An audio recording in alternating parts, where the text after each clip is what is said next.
I am Luciana Hartwin. Welcome to the Lilith verse. As always, if you find value here, please share, like, comment, and subscribe. The Lost Children of Lilith. There are stories older than the ones we know. Stories whispered at the edges of firelight, in the hush between midnight and dawn, where the world is at its softest, its most uncertain. This is one of those stories. Once there was a woman who would not kneel.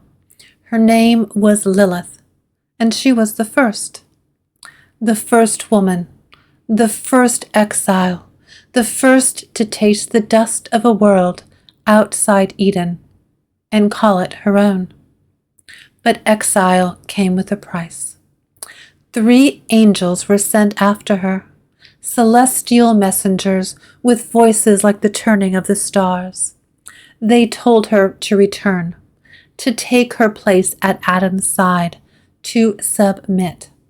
She refused.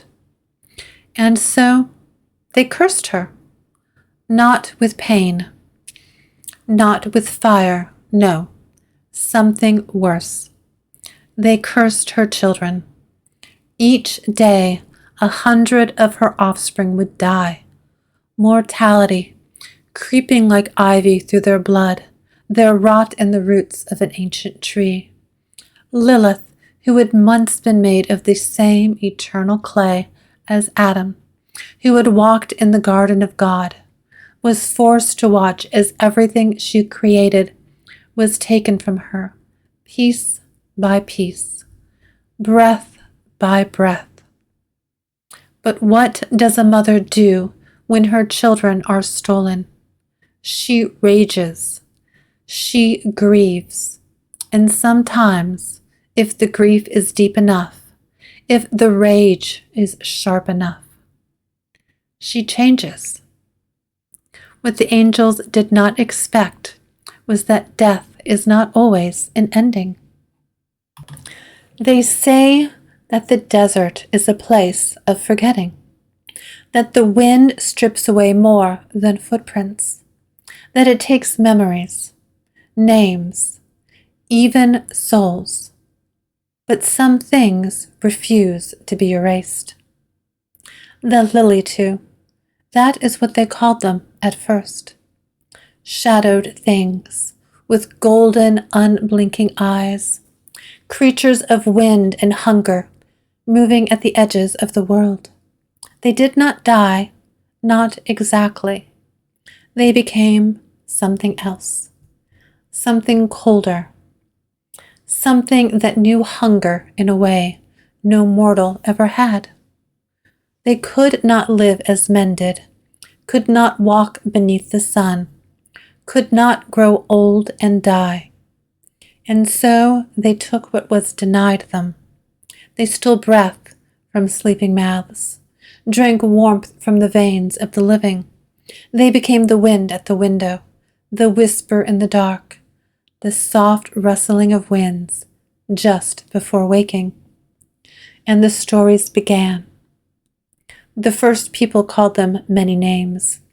Lilitu, Strix, Impusa. They were demons. They were spirits. They were something just beyond knowing. But Lilith was not the only mother of monsters. Some say the first true vampire was not Lilith, but a creature born of betrayal. In Slavic folklore, the Upir, the Nosferatu, were not spirits, but the cursed dead.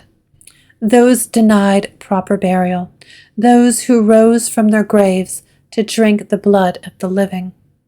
Some were murderers, others unfaithful spouses, still others simply unfortunate souls who died outside the church's blessings. The soil rejected them, and so they rose again, their thirst unquenchable, their hunger endless. They could only be held at bay by iron, by garlic, by the sacred power of the cross. Others tell of Lamia, a queen whose beauty ensnared the heart of Zeus, and whose tragedy was sealed by the jealousy of Hera. As punishment, her children were stolen from her arms, ripped away one by one, until she had nothing left but her own wretched grief. But grief, when it festers, becomes something else. She was cursed never to close her eyes, forever haunted by the vision of her lost children. Driven mad, she turned to the children of others, feeding on their blood, stealing them away into the night. Some say she was given the power to remove her own eyes, hiding them away so she could finally rest, if only for a while. In the east, the Jiangshi, the hopping vampires, were said to be corpses reanimated by dark magic. These creatures were not suave seducers, nor tragic figures bound by love. They were monsters, stiff-limbed and grotesque, their bodies still in decay, their nails curling long and sharp like the talons of a bird of prey.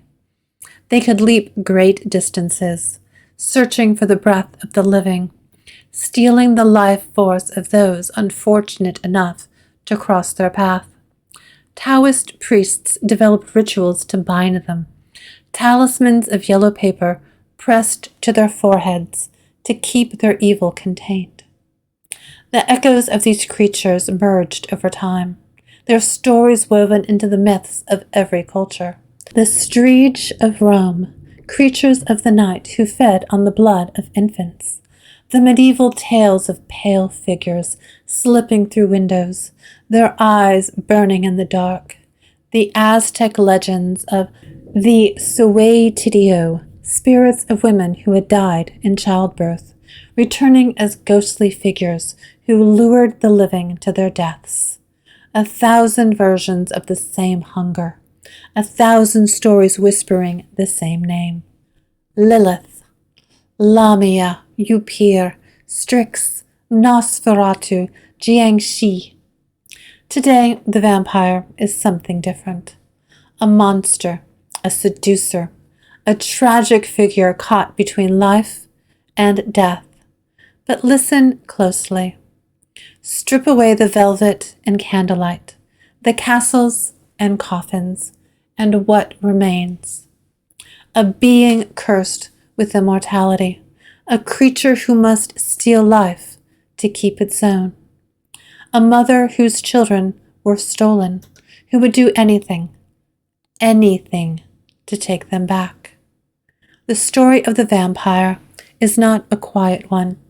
It lingers, it shifts, it changes shape in the dark, and perhaps even now, when the wind moves against your window, when the night presses close and the shadows stretch long, perhaps some part of this story is watching, waiting, hungry.